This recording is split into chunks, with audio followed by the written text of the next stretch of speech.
Bom dia, tudo bem?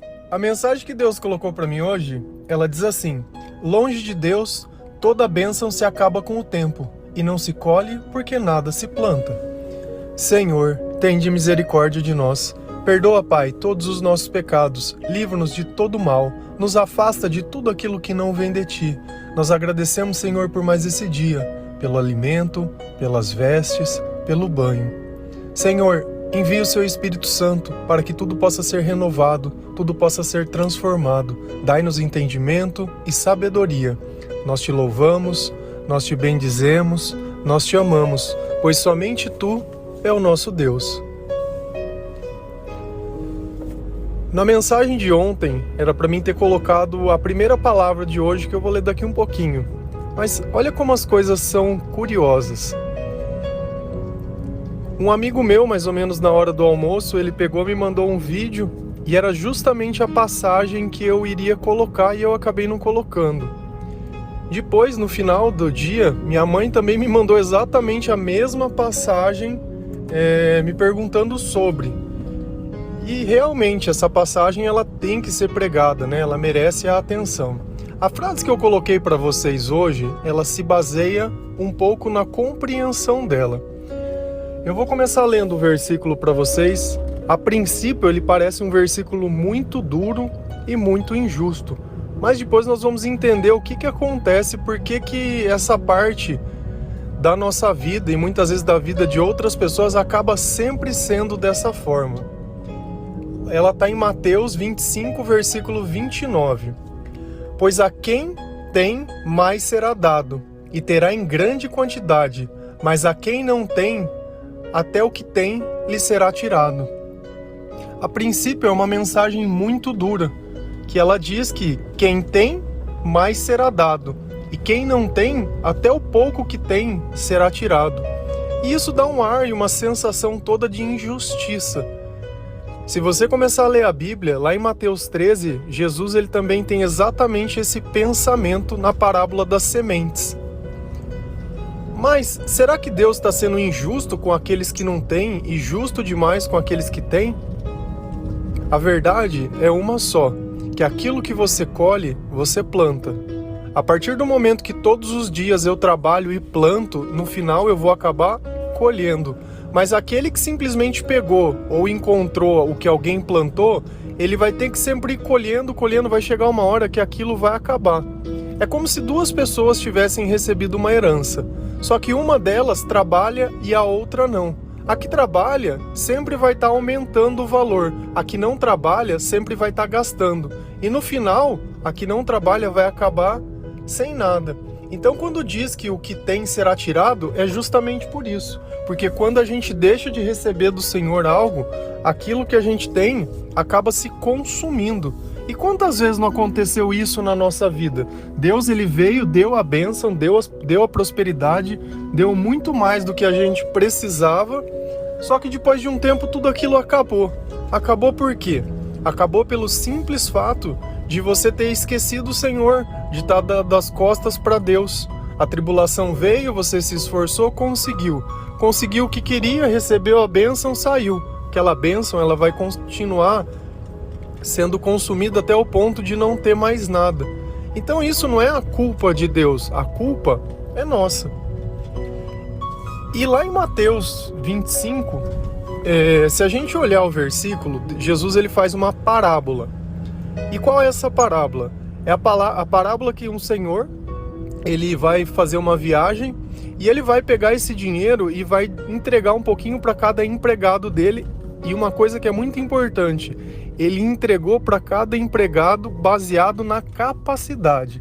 Então a um dos empregados ele entregou 5 moedas, 5 talentos, ao outro ele entregou 2 e ao outro ele entregou 1.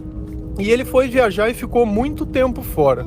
Quando esse senhor volta, o primeiro empregado, que é aquele que recebeu 5, ele chega no patrão e fala: olha, o senhor tinha me dado 5 moedas, mas eu estou te devolvendo 10, porque eu coloquei no banco, eu fiz o teu dinheiro render. E ele entregou as moedas. O outro criado, ele vai lá e fala assim: olha, você tinha me dado 2 moedas, eu estou te dando 2 e mais 2 moedas. E aí, o que acontece? A resposta do patrão é justamente essa, que está lá em Mateus 25, 23. Para ambos os criados, ele responde a mesma coisa. O Senhor respondeu: muito bem, servo bom e fiel. Você foi fiel no pouco, e eu porei sobre o muito. Venha e participe da alegria do seu Senhor. Então, o que Jesus está dizendo? Que como a gente foi fiel no pouco, que aquilo que Deus entregou, nós entregamos para Ele muito mais, Ele vai nos honrar, Ele vai nos abençoar e nós vamos participar da alegria dEle. E essa resposta de cima, pois a quem tem mais será dado, e terá em grande quantidade, mas a quem não tem, até o que tem será tirado, foi o que Deus respondeu para o último criado, aquele que Ele tinha dado apenas uma moeda. E o que esse criado fez? Diferente dos outros que ele fez a moeda multiplicar, ele pegou aquela moeda e enterrou e escondeu. Ele não usou a bênção que Deus tinha dado, ou aquilo que Deus tinha deixado em responsabilidade, para fazer render. Muito pelo contrário, ele pegou e escondeu. Quando o patrão chega para ele, ele diz assim: olha, tá aqui a moeda que você me deixou para guardar, só que eu sei como você é uma pessoa má, né, que colhe onde não planta e castiga e pune as pessoas, eu fiquei com medo, né? Então eu acabei escondendo a moeda para te devolver. E aí o patrão fala: então você sabendo que eu sou mau e que eu sou desse jeito, você fez isso? E foi esta a resposta que ele deu. E aí o que o Senhor fez? Ele pegou a moeda desse que só tinha um e deu para aquele que tinha dobrado o valor das moedas. Então é justamente esse o contexto.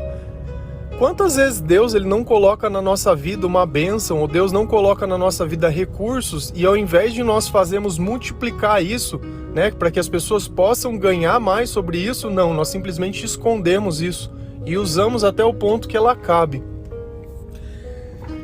Só que você tem que entender primeiro uma coisa: qual é a forma que Deus procede? Toda vez que Deus ele pede algo para nós e nós não nos fazemos, isso acaba tornando de certa forma como se fosse uma maldição na nossa vida. Então, por mais que às vezes você faça as coisas, parece que nada dá certo. Você já passou por isso na sua vida? Que você tenta, mas nunca nada dá certo, nunca nada funciona. Você sabe por quê? Porque Deus ele tem esperado que você faça aquilo que Ele pediu para você fazer. E no reino de Deus as primeiras coisas vêm para Ele, não para nós. Se a gente olhar lá em Ageu 1, versículos 5 e 6, a palavra ela diz assim: pensem bem no que tem acontecido com vocês. Vocês têm plantado muito e colhido pouco. Vocês comem, mas não se fartam. Bebem, mas não se satisfazem. Vestem-se, mas não se aquecem. Aquele que recebe o salário, recebe-o para colocar-o numa bolsa furada. Deus ele deixou muito bem claro que não é simplesmente nós fazermos que isso vai garantir que dê certo. Deus perguntou: vocês têm plantado muito? Não, nós temos plantado muito. O que você escolhe? Muito pouco. Olha, sobre a comida é fantástico. Vocês comem e não se satisfazem.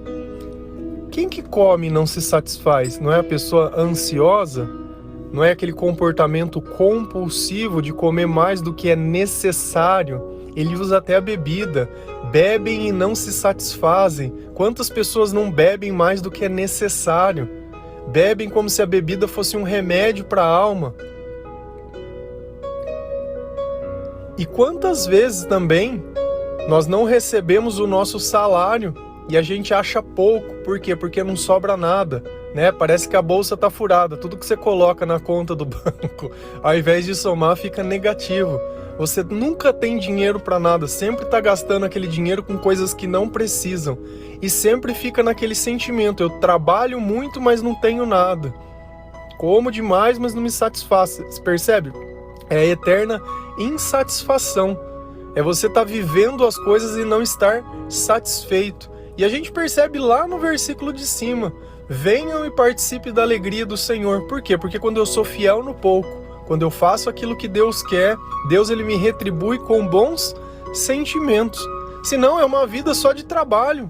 É uma vida que a gente não tem satisfação.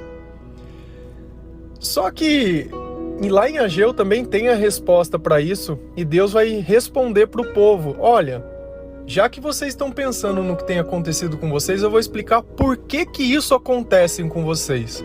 Em Ageu 1:9, o Senhor lhe diz assim: vocês esperaram colheitas grandes, porém elas foram pequenas. E quando estavam levando para casa o pouco que colheram, eu soprei tudo para longe. E por que foi que eu, o Senhor Todo-Poderoso, fiz isso? Foi porque vocês só vivem cuidando das suas próprias casas, mas não se importam com a minha casa, que está destruída. Quantas vezes já não aconteceu isso na nossa vida? Que a gente pensa que uma coisa vai dar certo e no fim ela vai lá e ainda dá errado. A única esperança que a gente tem vai lá e simplesmente se acaba. Deus ainda lhe fala: olha, vocês escolheram, pensaram que ia colher muito. Vocês escolheram um pouco e o pouco que tiveram ainda, perdeu. É justamente o pensamento da parábola lá de cima. Mas a quem não tem, até o que tem será tirado. Então não é uma questão de escolher se planta muito ou planta pouco, porque Deus ele faz multiplicar o pouco.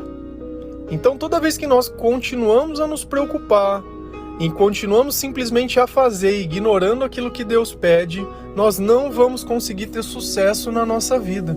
E Deus ele deixou muito bem claro: olha, vocês estão cuidando da casa de vocês e da minha casa que está destruída. A questão é, você tem cuidado das tuas relações pessoais. E a tua relação com Deus que está destruída? E aquilo que Deus te pediu que você não fez? E aquele que Ele pediu para você perdoar que você não fez? E aquele que Ele pediu para você ajudar que você não ajudou? A questão toda é essa. Longe de Deus é isso que você vai ter, é nada. Então, a partir do momento que você saiu de perto de Deus, a tua vida ela vai começar só a se consumir. Por quê? Porque você não tem plantado nada de novo. Você vai continuar comendo simplesmente o que tem. Pensa que você tem um dinheiro no banco e você foi mandado embora do seu trabalho e não conseguiu outro. Até quando você vai conseguir continuar comendo e vivendo? Até enquanto tiver dinheiro naquela conta, porque depois acabou. Então concorda que até o pouco que tem será tirado? Por quê? Porque toda hora você vai precisar acessar esse recurso. E você não tem outra fonte de renda.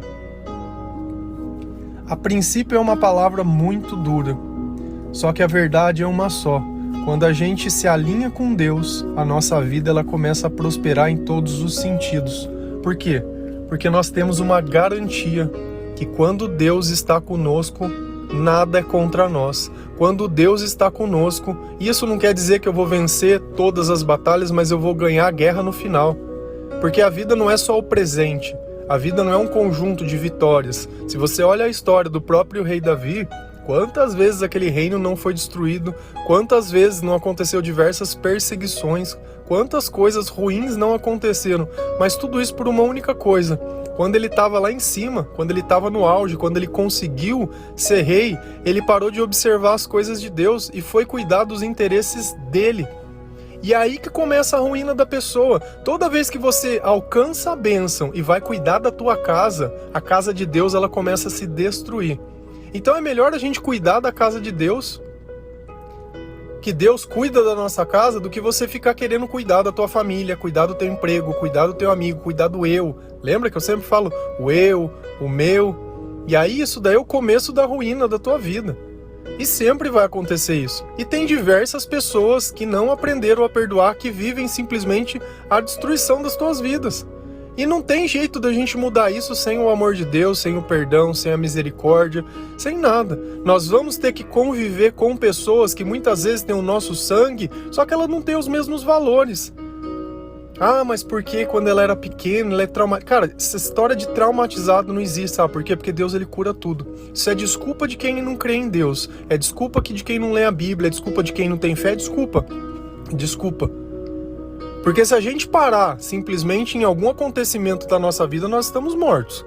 Porque se eu achar que Deus, ele não tem poder para me curar, que ele não tem poder para me capacitar, que ele não tem poder para me ajudar, só que nós temos que cuidar da casa de Deus. Quem tem cuidado da casa de Deus? Ah, não, eu vou na igreja, eu pago o dízimo lá, o pastor cuida da casa de Deus. Ah, cuida da casa de Deus? E você, o que você faz? Você assiste os outros cuidar? E aí, o que você tem plantado, você tem colhido? Como que tá a tua vida?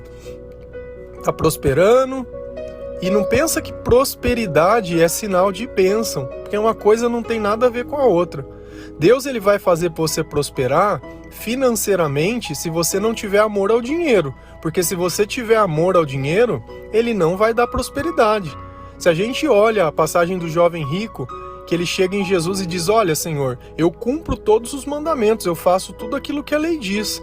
Como que eu posso seguir? Como que eu posso chegar no reino de Deus? Jesus percebe que ele tem apego ao dinheiro e amor ao dinheiro, e ele fala assim, ó, entrega tudo que tem aos pobres. Deus ele vai pedir aquilo que você ama para ele. Se você não tem amor ao dinheiro, não tem problema nenhum você ter bens e ter posses. Por quê? Porque você vai usar aquilo em nome do Senhor. Você vai usar aquilo para abençoar a vida de outras pessoas, para ajudar. Agora, se você simplesmente se apega a isso, é isso que Deus vai te pedir. Se você tem um apego emocional por uma pessoa, Deus vai te pedir aquela pessoa. É a mesma coisa que quando a gente olha a passagem de de Abrão, e Deus pede o filho dele como sacrifício. Por quê? Porque ele não tinha outro filho, ó. Aliás, até tinha, mas com a esposa dele não, era com a escrava. E Deus pediu tudo que ele tinha, ele falou, não, Senhor, tudo bem. No final, a gente sabe da história, ele não foi sacrificado, mas é justamente isso. Deus, em algum momento, ele vai te pedir o que você ama. Então, se o teu amor estiver em Deus, ele vai perceber que você pode ter tudo o que você tem, que você não vai se corromper.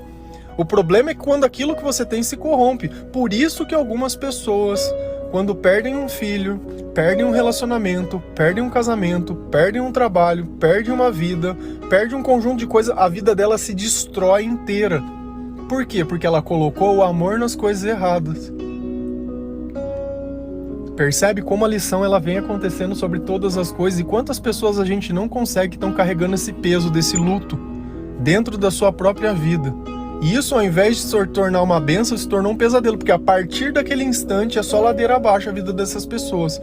Já não tem mais vontade de comer, já não tem vontade de trabalhar, já não tem vontade de sair da cama, já não tem mais vontade de nada. E o que adiantou isso? O que adiantou todo o trabalho? Não adiantou nada. Então, ou a gente faz do jeito que Deus ensina e chega nos lugares que Deus diz que nós possamos chegar, ou a gente vai viver nessa vida o tempo todo, simplesmente trabalhando e se cansando, trabalhando e se cansando. O dinheiro entrando e o dinheiro saindo, eu lá em cima e eu lá embaixo, eu lá em cima e só isso. Então o reino de Deus, ele tem que vir em primeiro lugar na nossa vida. Ele tem, nós temos que reconstruir essa relação com Deus. E relação com Deus se constrói com comportamento. Tem gente que vai na igreja, beleza, legal, sai da igreja, vive como se da mesma forma que uma pessoa que nem conhece Jesus. Qual é a diferença dos dois? Ah, não, é porque eu falo que eu acredito. Mas Jesus não muda o teu comportamento? Você tem ido receber uma palavra que o mundo não tem essa palavra e na tua vida isso não significa nada? Não é à toa. Não é à toa.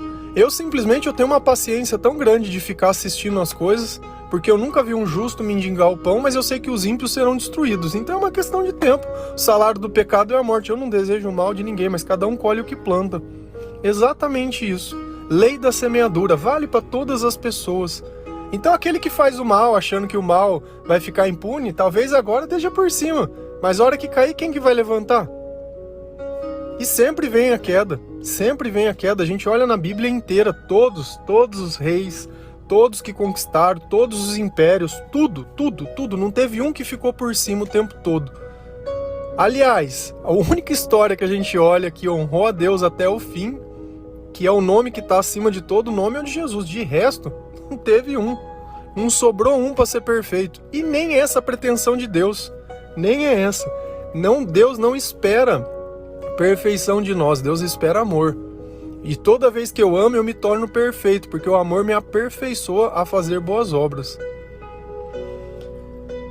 Longe de Deus, toda bênção se acaba com o tempo, e não se colhe nada, porque nada se planta. Então o que nós devemos começar a fazer?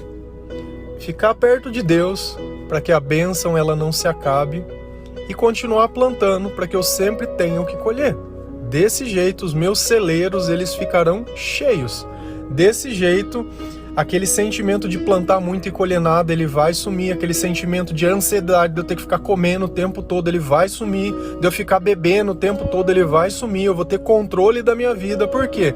Porque aonde tem o Espírito Santo, aonde tem o Espírito de Deus, lá tem liberdade. E a partir do momento que eu tenho liberdade, minha vida ela se modifica muito. Muito porque a compulsão ela some. E aí eu começo a ter o controle. Com o controle eu tenho paz, eu tenho uma disciplina melhor, eu tenho um resultado melhor, paro de gastar com bobagens, paro de falar bobagens, tenho mais uma vida com muito mais qualidade, começo a comer melhor, começo a dormir melhor, começo a ver que pessoas vão estar do meu lado e qual vão não estão, né? Quem agrega na minha vida e quem não agrega. E isso não quer dizer que eu vou viver longe dessas pessoas, mas eu vou me fortalecer para poder voltar e entregar uma palavra. E o mais importante, reconstruir a minha relação com Deus, porque sem isso todo o resto não tem sentido. Amém?